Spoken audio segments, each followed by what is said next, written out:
Y'all, please be seated. Good morning.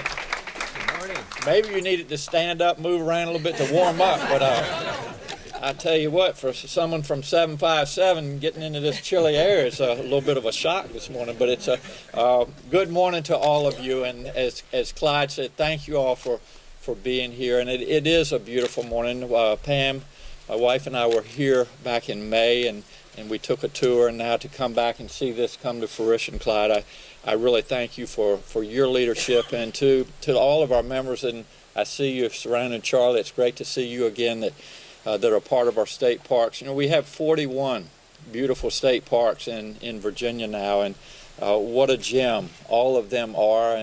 And I know this last year has been tough on everybody with COVID, and you know, everybody wants to get out and get some fresh air, and so again, I encourage everybody to take care or take advantage of our park systems. I want to say hi to Mayor Marshall. It's great to have you here from Clifton Forge, and two of my friends that have already been recognized, but Senator Cree Deeds. Cree, it's great to see you, and Delegate Terry Austin. Terry, where are you hiding? There you are. I have had the pleasure of being in Richmond and working with some really fine people over the years when I served in the Senate and then as Lieutenant Governor and now as Governor. And I just tell you, all are blessed to have two great representatives in Cree and Terry, and I consider both of you friends, and thank you for all of your services.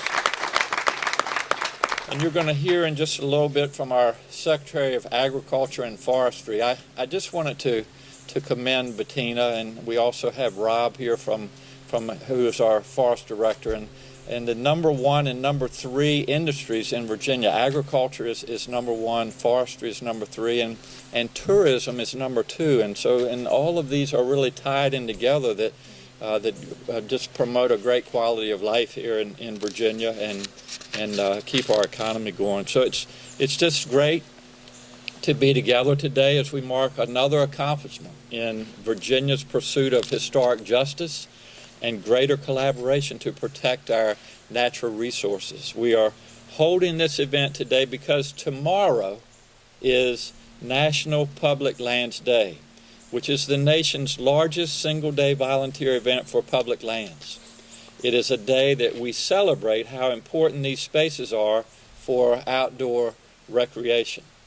That's appropriate because we're here to celebrate the reopening of one of Virginia's public spaces, the Green Pastures Recreation Area in the beautiful George Washington National Forest. And Green Pastures, as was said by Clyde, was built in 1937 by the Civilian Conservation Corps, the CCC as we refer to it. And from the beginning, it was planned as a segregated African American recreation facility. And I want to remind folks that, and I think Clyde, you alluded to this, 1937, while it sounds like it was a long time ago, it was not that long ago. And so we have made significant progress since then, but we still have a lot of work to do. It was meant at that time to pair with the 6 Virginia state park sites, including nearby Douthat State Park, opened the year before in 1936. And while those parks weren't racially segregated by law, they were by practice. The NAACP launched a campaign for a recreation area for African Americans, and the Forest Service agreed to host one. This became Green Pastures Recreation Area, and I hope that y'all have the opportunity to walk back there, and it's like a walk through history.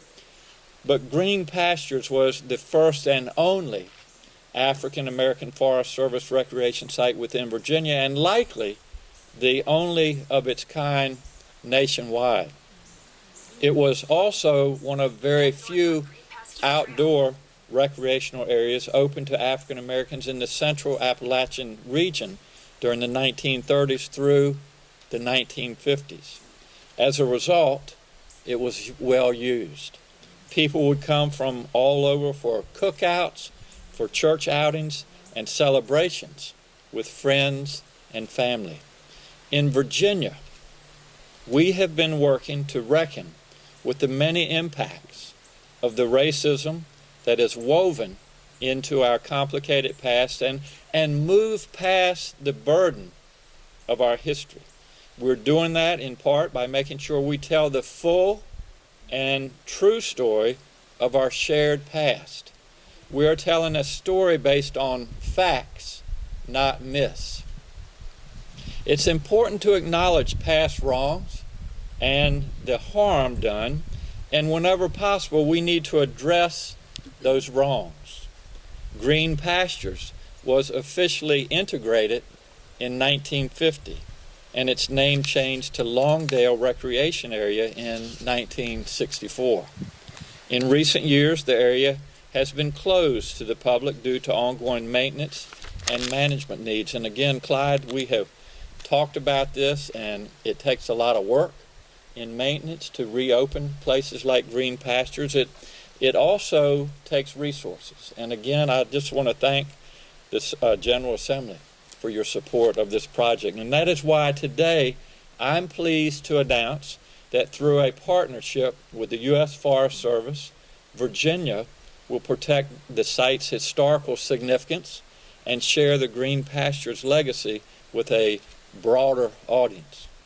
In the future, we will operate Green Pastures as an outpost of Douthat State Park, which is just 11 miles away. And this is all possible thanks to a shared stewardship agreement between the Commonwealth and the United States Department of Agriculture. This agreement helps us to work collaboratively on projects like Green Pastures. It also helps us better coordinate responses to increasing ecological challenges and natural resource concerns throughout Virginia. With the agreement, we are establishing an important framework for state and federal agencies as they work toward mutual goals, such as reducing the risk of wildfire, acting against threats to the health of forests and our ecosystems, involving wildlife habitat, and expanding outdoor recreational opportunities. So I want to thank our partners in the U.S. Forest Service and NRCS for helping us make today possible. I would also like to recognize the Virginia Departments of Forestry, Conservation and Recreation, the Wildlife Resources, who are working closely with our federal partners to make our vision of shared stewardship in Virginia truly a reality. The past, as I said earlier, isn't that far away. It touches us today and it affects us tomorrow. We must always embrace a full understanding, not shying away from the ugly or painful parts, so that we can move forward to a much, much better future. So Green Pastures is both a reminder of our painful past and a symbol of our future and the good that we can all accomplish when we work together. So it's a pleasure to be back here. I want to thank everybody. You've heard me say this before, but I talk about children all the time, but it takes a village. And if we're going to move our society and make our world a better place, we've all got to do it together. And it's just so great to see all of these different folks come together and work together to make this come to fruition. And on behalf of the Commonwealth, I want to say thank you to all of you. God bless you and thank you.